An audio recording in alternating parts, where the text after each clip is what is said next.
రాష్ట్ర వ్యాప్తంగా ఎమ్మెల్యేల పనితీరు పేరును బట్టి సీఎం జగన్మోహన్ రెడ్డి ఎమ్మెల్యేల టికెట్లను కేటాయించడం జరుగుతుందని, ఒకరిద్దరు పార్టీలు మారితే ఎలాంటి ఇబ్బందులు లేవని వైఎస్ఆర్సీపీ ఎమ్మెల్సీ రమేష్ యాదవ్ పేర్కొన్నారు. గత టీడీపీ ప్రభుత్వ హయాంలో యాదవుల కులానికి ఏం న్యాయం చేశారు, జగనన్న ప్రభుత్వంలో ఎలాంటి లబ్ధి చేకూరింది అనే అంశంపైన కడప వైఎస్ఆర్ ఆడిటోరియంలో యాదవుల ఆత్మీయ సమ్మేళనం ఏర్పాటు చేయడం జరిగిందన్నారు. రాబో 2024 ఎన్నికల్లో యాదవులంతా కలిసి సీఎం జగన్మోహన్ రెడ్డిని తిరిగి మళ్లీ ముఖ్యమంత్రి చేసుకుంటారంటున్న వైఎస్ఆర్సీపీ ఎమ్మెల్సీ రమేష్ యాదవ్తో మా కడప జిల్లా ప్రతినిధి Shabbir face to face. Andhra Pradesh రాష్ట్రంలో సాధారణ ఎన్నికలు సమీపిస్తున్న నేపథ్యంలో వైఎస్ఆర్ కాంగ్రెస్ పార్టీ దూకుడు పెంచింది. కడప నగరంలోని వైఎస్ఆర్ ఆడిటోరియంలో యాదవుల ఆత్మీయ సమావేశం నిర్వహించారు. ఈ సమావేశానికి రాష్ట్ర ఉప ముఖ్యమంత్రి అమ్జద్ బాషాతో పాటు MLA Ravindranath Reddy, RTC chairman Mallikarjun Reddy, MLC Ramesh Yadav పాల్గొన్నారు. పెద్ద ఎత్తున యాదవుల సంఘ నాయకులు కూడా పాల్గొన్నారు. ప్రస్తుతం మనతో మాట్లాడడానికి వైఎస్ఆర్ కాంగ్రెస్ పార్టీ ఎమ్మెల్సీ రమేష్ యాదవ్ ఉన్నారు. ఆయన గారు తీసుకునే ప్రయత్నం చేద్దాం. చెప్పండి, ఈ ఆత్మీయ సమావేశంలో ప్రధానంగా ఏ అంశం పైన చర్చించుకున్నారు? ప్రధానంగా రాబోయే ఎన్నికల్లో యాదవుల పాత్ర ఎలా ఉండబోతోంది? ముఖ్యంగా ఈరోజు సమావేశం ఏర్పాటు చేసింది గత ప్రభుత్వాలలో యాదవులకి ఏం జరిగింది, వైఎస్ఆర్సీపీ ప్రభుత్వం వచ్చిన తర్వాత ఈ గడిచిన 4.5 సంవత్సరం 5 సంవత్సరాలలో యాదవ కులానికి కానీ యాదవుల ఏం జరిగిందనే ఉద్దేశంగా ఈరోజు చర్చించడం జరిగింది. అందులో భాగంలోనే కుప్పల శివ యాదవ్ను కూడా ఈరోజు పార్టీలోకి తీసుకొని జిల్లా ప్రధాన కార్యదర్శిగా పోస్ట్ కూడా ఇవ్వడం జరిగింది.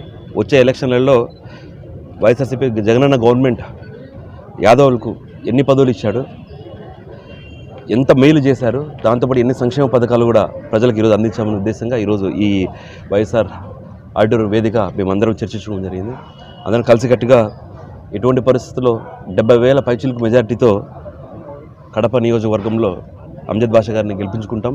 అదేవిధంగా 5 లక్షల పైచిలుకుతో మా ఎంపీ అవినాష్ రెడ్డి గారిని గెలిపించుకుంటామనేసి ఈరోజు మా యాదవులందరం ఒక నిర్ణయం తీసుకొని ముందుకెళ్ళడం జరుగుతుంది. ప్రధానంగా రాష్ట్ర వ్యాప్తంగా రాబోయే 2024 ఎన్నికల్లో వైఎస్ఆర్సీపీ గెలుపు ఎలా ఉండబోతోంది?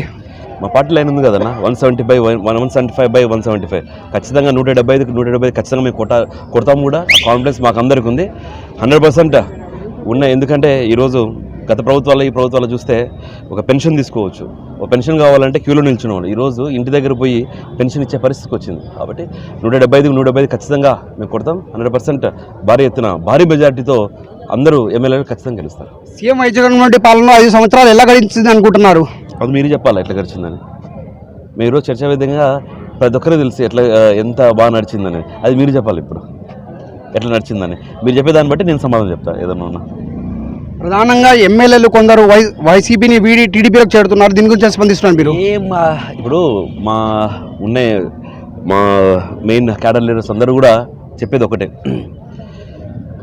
మా దగ్గర మేము ఈ ఎలక్షన్లో 175 ఖచ్చితంగా ఫిల్టర్ చేసి వాళ్ళు చేసిన పనిని కావచ్చు, లేకపోతే వాళ్ళకున్న పేరుని కావచ్చు, అన్ని విధాలుగా తీసుకొని ఒక నిర్ణయం తీసుకొని ఎక్కడో 1-2 జరిగితే అది మాకేం పెద్ద ప్రాబ్లం కూడా కాదు. ఖచ్చితంగా 175 కొడతాం, కొట్టి ఈసారి భారీ ఎత్తున సంబరాలు జరుపుకున్నాం. Thank you.